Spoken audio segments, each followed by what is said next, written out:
वरना तो जब फ़ोन चार्जर पे है उस समय बात नहीं करते, ऐसा निर्देश देती है कंपनी की, चार्ज में लगा के बात नहीं करना।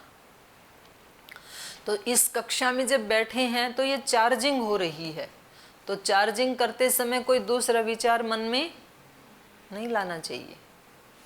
जब प्राणायाम करें तो प्राण की चार्जिंग हो रही है, उस समय प्राण की कोई दूसरी क्रिया नहीं करनी है, उसके बाद करो, चार्ज होने के बाद।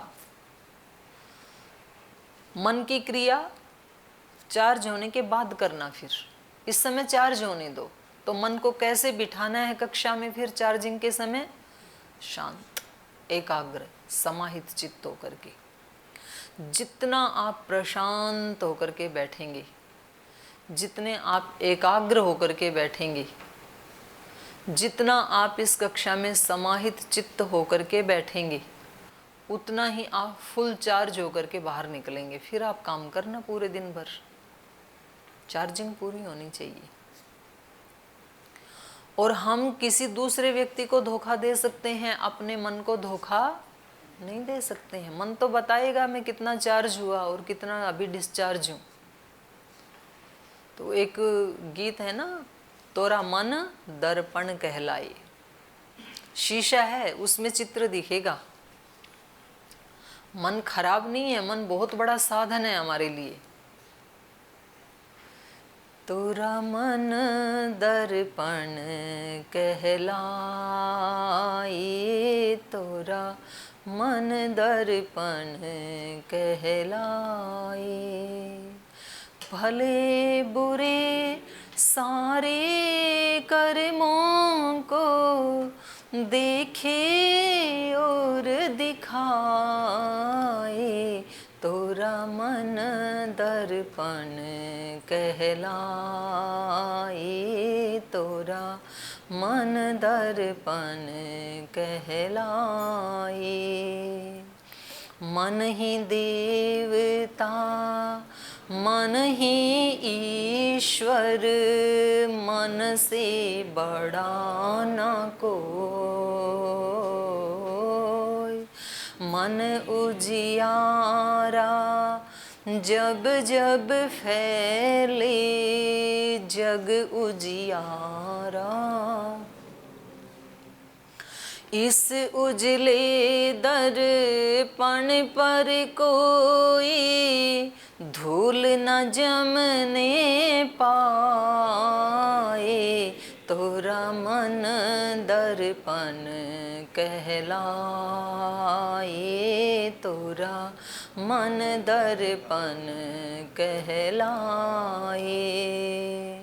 सुख की कलियाँ दुख के कांटे, मन सबका आधार।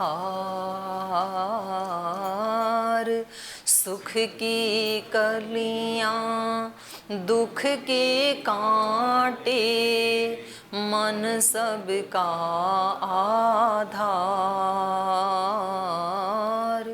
मन से कोई बात छिपे ना, मन के नैन हजार। जग से चाहे भागल कोई, मन से भाग न पाए, तोरा मन दर्पण कहलाए, तोरा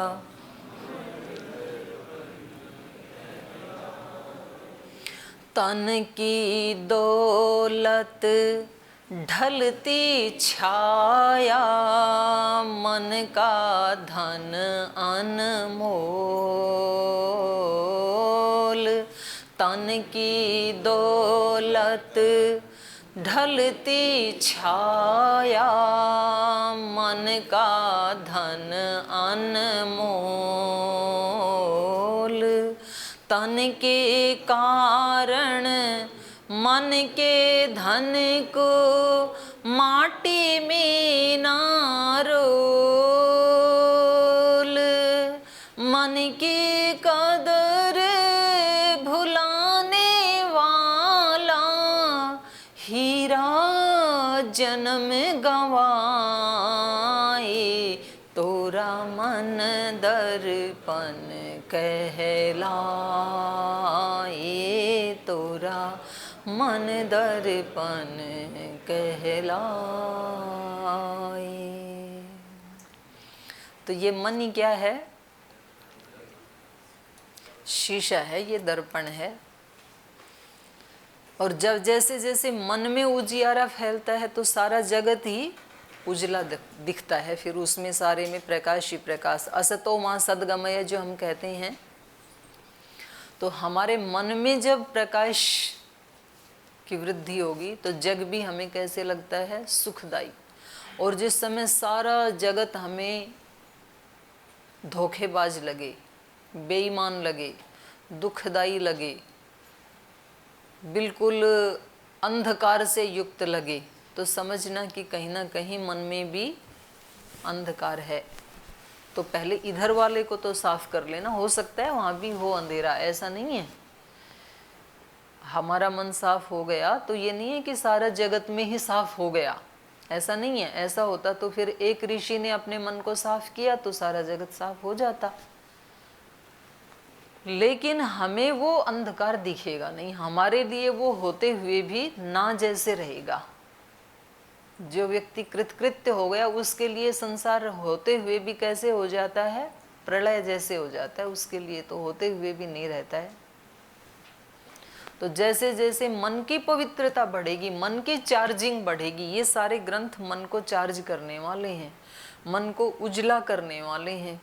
तो इस दर्पण के ऊपर कोई धूल नहीं जमे, इसको साफ करते रहें, इसको सैनिटाइज करते रहें, उसके लिए ये ग्रंथ हैं।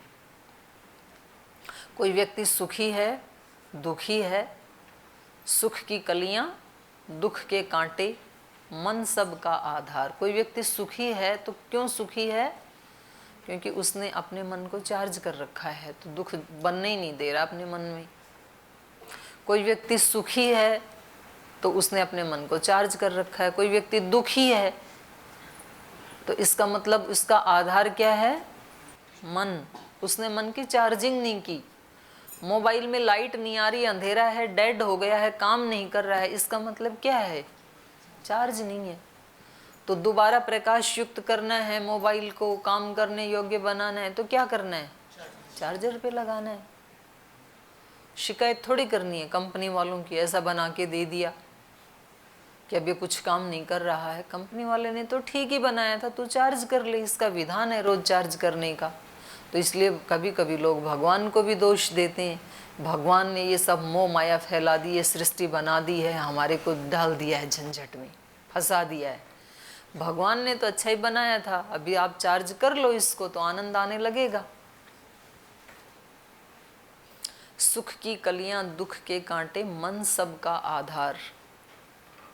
मन से कोई बात छिपे ना, मन के नयन हजार। सबसे छिपा सकते हो, अपने आप से कैसे छिपाओगे?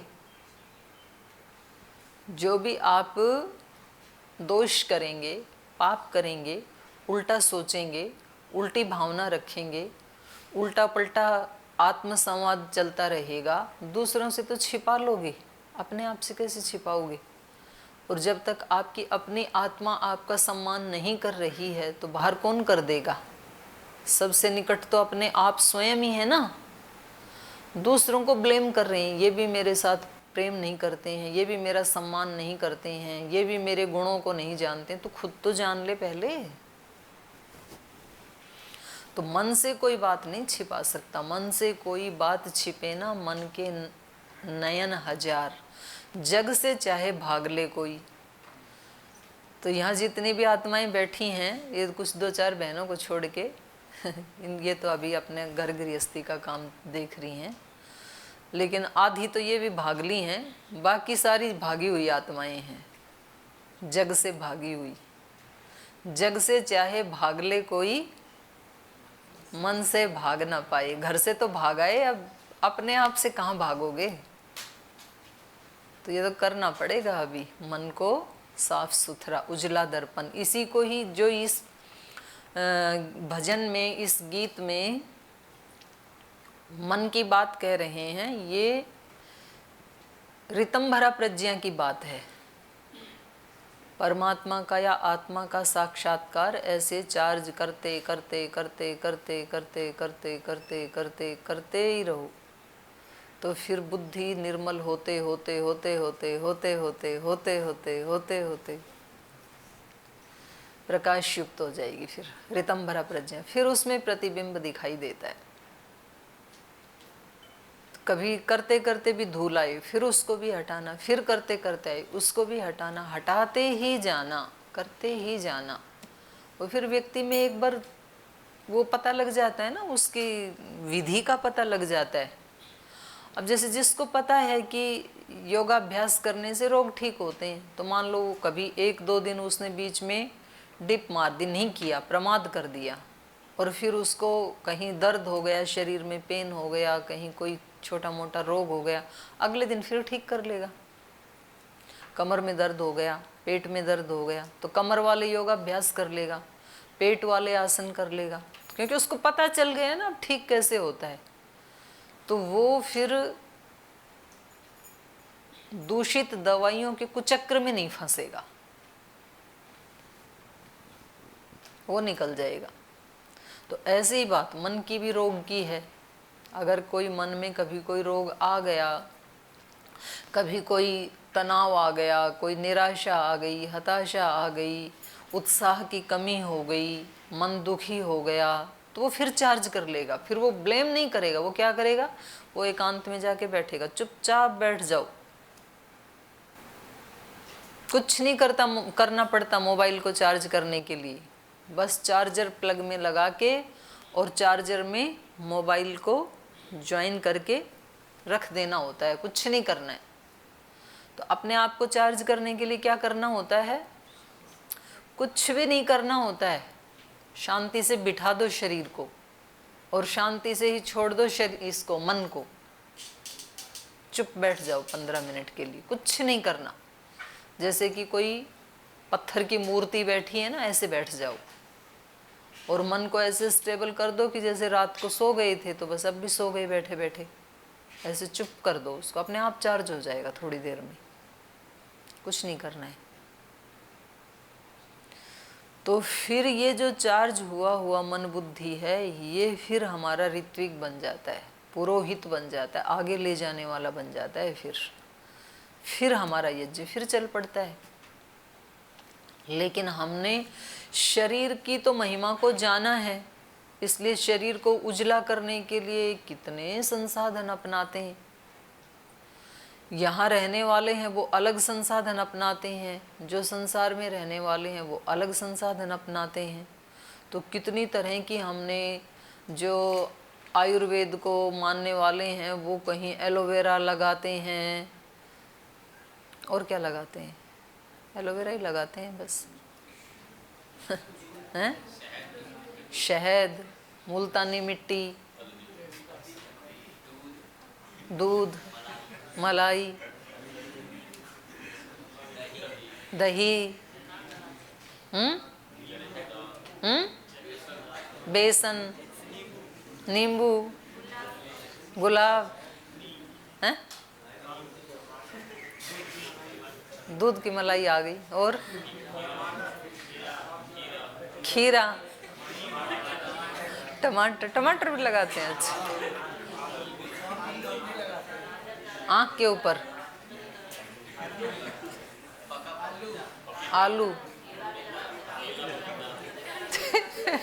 बड़ी अच्छी ट्रेनिंग ले रखी है, इतना तो मेरे को भी नहीं पता जितना आपको पता है। पपीता, आलू, केला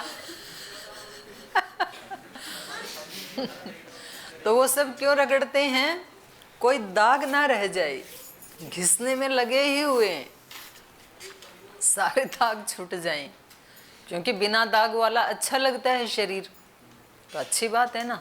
तो जैसे शरीर की महिमा को जाना, ऐसे मन वाले दाग भी तो घिसने पड़ेंगे ना। शरीर वाले फिर भी ज़्यादा हानिकारक नहीं है, मन वाले ज़्यादा हानिकारक हैं।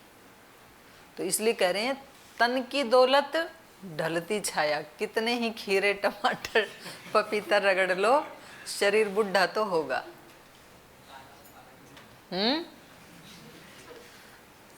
कोई सनत कुमार ऋषि जैसे एक आधे मिलेंगे अपवाद। हाँ, योगी, न तस्य रोगो न जरा न मृत्यु, कुछ मिलेंगे ऐसे, लेकिन सामान्य नियम तो यही है, शरीर तो बड़ा होगा ही, इसका स्वभाव है। तो तन की दौलत ढलती छाया, मन का धन अनमोल।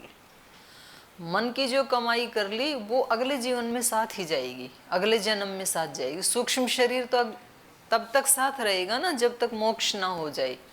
तो ये परमानेंट दौलत है। मन को साफ करने के लिए आप एकाग्र होकर रामायण पढ़ रहे हैं या सुन रहे हैं, और इससे मन की चार्जिंग हो रही है, मन की क्लींजिंग हो रही है, मन के दाग हटाए जा रहे हैं। ये परमानेंट है, इसको कोई नहीं छीन पाएगा। ये मन साथ जाएगा, अगले जन्म में वहीं से शुरू कर देंगे। तो अब बोलो, ज़्यादा रगड़ना किसको चाहिए, मन को कि तन को? अब जिनको ये समझ में आ जाता है वो मन को ही साफ करने में लगे रहते हैं, तो वो फिर योगी बन जाते हैं। मन को बिल्कुल प्रमाद से युक्त नहीं होने देते हैं। नहीं तो व्यक्ति शरीर की बात सुनता है तो प्रमाद करता है, फिर सोता है, अभ्यास नहीं करता है, विद्याभ्यास नहीं करता है, व्रत का अभ्यास नहीं करता है, योगाभ्यास नहीं करता है। तो ये तो कितना भी इसको सहेज के रख लो शरीर को, तो ये तो ढलती छाया है, ढलेगी ये। तन की दौलत ढलती छाया, मन का धन अनमोल। तन के कारण मन की दौलत, मन के धन को मिट्टी में ना रोल। शरीर को सुख देने के लिए मन को खराब मत करो। ये सारी दुनिया शरीर के सुख के लिए और मन को कितना दूषित कर ले रही है, तो अपना तो नुकसान कर ही रही है, साथ में कितने लोगों को संक्रमित कर रही है। कोरोना वाला खुद तो मरता ही है, लेकिन साथ में जो जो संपर्क में आएगा उन सबको भी मारता है।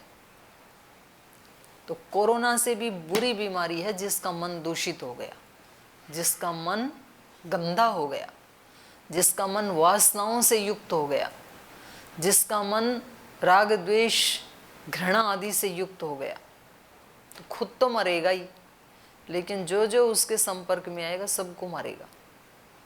ये रेप, बलात्कार, भ्रष्टाचार, लूट, डकैती, ये सारी कौन से मन की क्रियाएं हैं? दूषित मन की, गंदे मन की क्रियाएं हैं। ये सब हट जाएं अगर वो अपने तन की इस दौलत को सुख देने की बजाय मन की दौलत को संभालने की कोशिश करें। तो अगर ये बात समझ में आ जाए कि तन की दौलत कैसी है, ढलती छाया, मन का धन अनमोल, इसलिए तन के कारण मन के धन को मिट्टी में मत रोल, क्योंकि ये अगले जन्म में भी वही करवाएगा और तू बड़े दुखों के कुचक्र में फंसता ही चला जाएगा। वहां से बाहर निकलना बहुत कठिन हो जाएगा फिर। इसलिए शरीर को कष्ट देकर के भी मन को साफ करना है। ये योग यात्रा है, ये रामायण है, ये गीता है, ये उपनिषद हैं, ये वेद हैं। तन को कष्ट देकर के भी ये जो शास्त्र स्मरण करते हैं, शास्त्रों को पढ़ते हैं, फिर उनका एकांत में बैठ के चिंतन मनन करते हैं, आखिर इतना पुरुषार्थ क्यों? क्योंकि ये परमानेंट संपत्ति है भाई, अनमोल दौलत है ये। यहाँ के करोड़ों रुपए की दौलत से कहीं ज़्यादा बेशकीमती है ये। तो ये कोई ऐसे बावले नहीं थे ऋषि, बड़े माइंडेड हैं, बड़े समझदार हैं।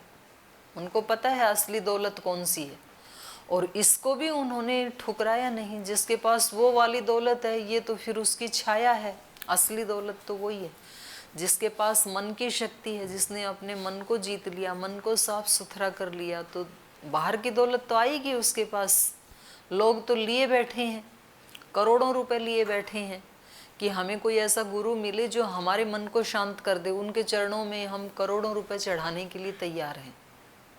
कल ही एक व्यक्ति आया, स्वामी जी महाराज बता रहे थे नोएडा से, बोले जी आपको इंडिया टीवी पे सुनते हैं और गुरु पूर्णिमा पे आपने कहा था कि मैंने ये गायत्री मंत्र की दीक्षा दे दी सबको, जो भी सुन रहे हैं यही गुरु मंत्र है।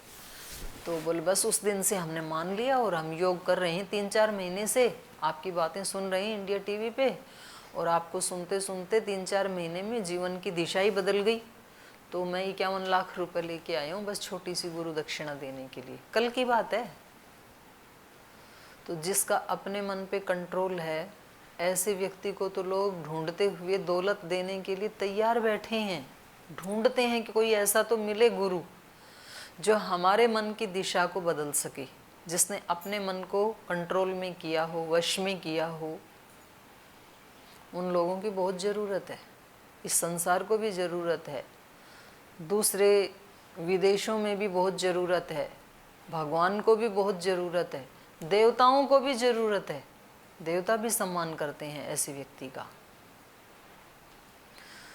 तो इसको हमें हल्के में नहीं लेना चाहिए। जो भी हम यहाँ दिनचर्या करते हैं वो उन लोगों के द्वारा निर्मित की गई है जिन्होंने उसको जाना है। तो हमारी दिनचर्या ऐसी बनाई है कि हमारा शरीर भी रोग रहित हो, मन भी निरोग हो, बुद्धि भी निरोग हो। आत्मा तो पहले से ही निरोग है, उसमें तो कोई रोग है ही नहीं। तो ऐसे अपने मन को साफ करते करते, ऐसे अपने मन को, बुद्धि को, शरीर को, प्राण को, इंद्रियों को चार्ज करते करते, नहीं तो व्यक्ति ना यहाँ आकर के फिर उसको एक रूटीन में ले लेता है। पाठ यहाँ पढ़ाया जाएगा, व्यायाम करवाया जाएगा, प्राणायाम करवाया जाएगा, उसमें भी फिर वो या तो आता नहीं है, आता है तो फिर पूरा समाहित चित्त होकर के उसको करता नहीं है, क्योंकि शरीर में अभी आलस्य है और मन की दौलत का अभी ज्ञान नहीं है कि ये मैं किसके लिए कर रहा हूँ, अपने लिए कर रहा हूँ। तो एक क्षण भी मैं कैसे मिस कर सकता हूँ, क्योंकि ये मेरे फायदे के लिए है। तो जहाँ व्यक्ति को फायदा समझ में आ जाता है वहाँ थोड़ा भी मिस नहीं करना चाहता है, बटोरना चाहता है जितना अधिक से अधिक हो सके। अब जिस व्यक्ति को सेवा का मर्म समझ में आ गया कि सेवा मैं करता हूँ दूसरे की, तो इसमें फ़ायदा किसका है, दूसरों का है कि मेरा है, वो व्यक्ति सेवा को छोड़ नहीं सकता है। सेवा दूसरे की करते हैं और वृद्धि अपनी होती है। आज पतंजलि का ऐश्वर्य, साम्राज्य सबको दिखाई देता है, लेकिन इसकी शुरुआत कहाँ से हुई? दो महान आत्माओं ने सेवा करना शुरू किया, अपने पास जो सामर्थ्य थी उसको सेवा में लगाना शुरू किया। तो एक ने योग की सेवा करना शुरू किया, एक ने आयुर्वेद की सेवा करना शुरू किया, और उस सेवा का ही ये रहस्य है जो इतना बड़ा आज दिखाई दे रहा है सारी दुनिया को, हम सब को दिखाई दे रहा है। तो हम उसको शास्त्र में शब्द प्रमाण से तो पढ़ते ही हैं। व्यक्ति के सच्चे सुख की खोज के लिए अगर कोई बहुत कम शब्दों में कहा जाए तो दो साधन क्या हैं? सुमिरन और सेवा। जिन्होंने अपने जीवन से ये निचोड़ निकाला, जिन लोगों ने उस शाश्वत सुख को पाया, और वो कैसे पाया, तो उसको दो शब्दों में जो उन्होंने कहा, तो उन्होंने दो ही शब्द बताए, सेवा, सुमिरन। दो ही काम करते रहो बस। केवल सुमिरन करते रहोगे, सेवा नहीं करोगे तो फिर पूरी प्रसन्नता नहीं मिलेगी। और जब तक सुमिरन नहीं करोगे तब तक वो सेवा का रूप नहीं लेंगे आपके कर्म, तब तक वो कर्म रहेंगे। फिर माने शारीरिक क्रियाएं तो बहुत लोग करते हैं, एक मजदूर भी करता है, एक बैल भी करता है, पूरे दिन भर घूमता है वो कोल्हू के ऊपर, तो पुरुषार्थ तो कर ही रहा है। लेकिन अगर वो उसमें सुमिरन भी साथ में जुड़ जाए तो फिर वो ही काम नहीं रहता, फिर वो सेवा बन जाती है। तो सेवा, सुमिरन। सेवा किसके लिए कर रहे हैं? अपने चित्त की शुद्धि के लिए। जितनी व्यक्ति सेवा करेगा उतना उतना उसका अंतःकरण शुद्ध होता चला जाएगा। तो अब सेवा ये व्यक्ति ज़्यादा करेगा। फिर जब इसको ये पता है मेरा फायदा है इसमें, तो अपने फायदे के लिए जब व्यक्ति करता है, तो स्वामी जी महाराज ने एक योग की सेवा से सेवा करना शुरू किया, और जब अपना फायदा समझ में आ रहा है तो एक के साथ फिर कितनी प्रकार की सेवाएं शुरू कर दी। अनेक प्रकार की सेवाएं शुरू कर दी, चारों तरफ से सेवाएं। और फिर जो सेवा में जुड़े उनको भी सेवा में लगा दिया, बोले आप भी करो, जो हम कर रहे हैं वो आप भी करो। तो फिर वो सेवा और बढ़ने लगी। फिर वो जो जुड़े थे उन्होंने भी अपने साथ ऐसे लोगों को जोड़ना शुरू कर दिया। आज जो संगठन का स्वरूप है उसमें करोड़ों लोग जुड़े हैं, तो ऐसे ही तो जुड़ते चले गए। उन्होंने भी अपने अनुभव से यही पाया कि हम घर में रहते थे तो हमें कम संतुष्टि मिलती थी, घर से बाहर निकल के 2 घंटा जब हम कुछ सैकड़ों हजारों लोगों के संपर्क में आके उनकी सेवा कर रहे हैं तो हम ज़्यादा अपने आप को तृप्त महसूस कर रहे हैं। फिर उन्होंने और अगले लोगों की सेवा करना शुरू कर दिया, और ये सेवा का सिलसिला रुकना नहीं चाहिए। दूसरों के तन को स्वस्थ बनाने का, मन को स्वस्थ बनाने का, तन को प्रसन्न बनाने का, मन को प्रसन्न बनाने का, जीवन को ऊंचा उठाने का, तो ऐसे जलाते ही रहें। और महाराज जी का तो मिशन यही है कि जब भोग वाले भोग को इतना प्रचार प्रसारित कर रहे हैं, उसको इतना ग्लैमर बना दिया, तो योग को क्यों ना बनाए, क्योंकि ये तो प्योर है, वो तो सब नकली है, वहाँ तो सुख है नहीं, और ये तो असली सुख है, इसको कोई चैलेंज कर सकता नहीं है। तो पहले अपने जीवन में अपने मन को, फिर दूसरों के जीवन में उसको अध्यारोपित करें और ऐसे उसको फैलाते चले जाएं। और जो असली होता है उसको किसी का खतरा भी नहीं होता है। नकली वाले को तो 100 खतरे, असली वाले को क्या खतरा है। तो जो जिसका मन, जिसका अंतःकरण, जिसकी बुद्धि जितनी जितनी प्योर होती चली जा रही है, तो वो व्यक्ति तो उतना उतना निर्भय होता चला जा रहा है। तो इस भाव से हमें ऐसे जो लोग हुए, जैसे ऋषि श्रृंग हैं, तो उनका सम्मान चक्रवर्ती सम्राट भी कर रहे हैं, तो ऐसे पुरोहित बनने की हम प्रेरणा लें ऋषि श्रृंग से। ऐसे पुरोहित बने, ऐसे ऋत्विक बने अपने जीवन के, फिर दूसरों के जीवन यज्ञ को भी पूरा करने के लिए, ऐसे रत्नधाता बने। तो आज का तो टाइम हो गया, लेकिन ये भी रामायण में ही शामिल है। आज की जो चर्चा है, पुरोहित क्या होता है, ऋत्विक क्या होता क्या होता है, तो ये रामायण में ही शामिल है। तो आज वाले पाठ को तो अब यहाँ विराम देते हैं। और जो 12 सर्ग है, ऋत्विक आ चुके हैं, इनके यहाँ यज्ञ करवाने वाले, तो ये भी एक बहुत बड़ी उपलब्धि है। आपको भी ऐसे पुरोहित तो मिल चुके हैं आपके जीवन के यज्ञ के लिए। तो स्वामी जी महाराज पुरोहित हैं हम सब के। अब उस यज्ञ को कैसे आगे बढ़ाना है, ये हम कल चर्चा करेंगे। आज की चर्चा को यहीं विराम देते हैं।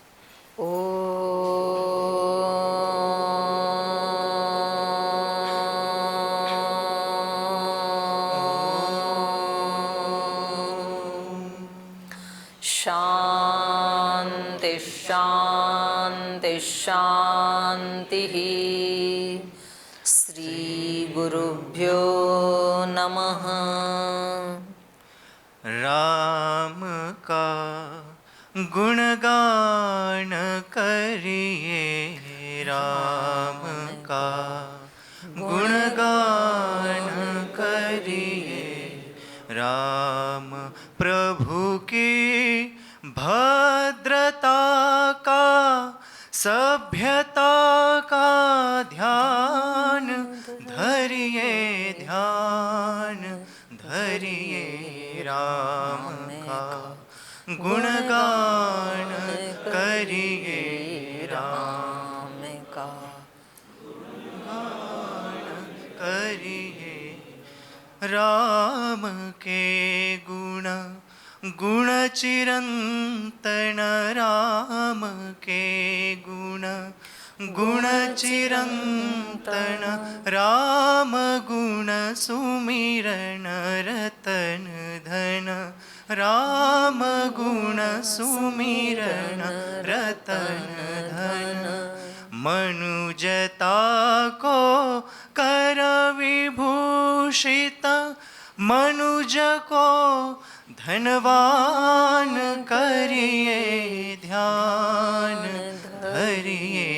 राम का गुणगान करिए राम का, गुणगान करिए राम का, गुणगान करिए राम का, गुणगान करिए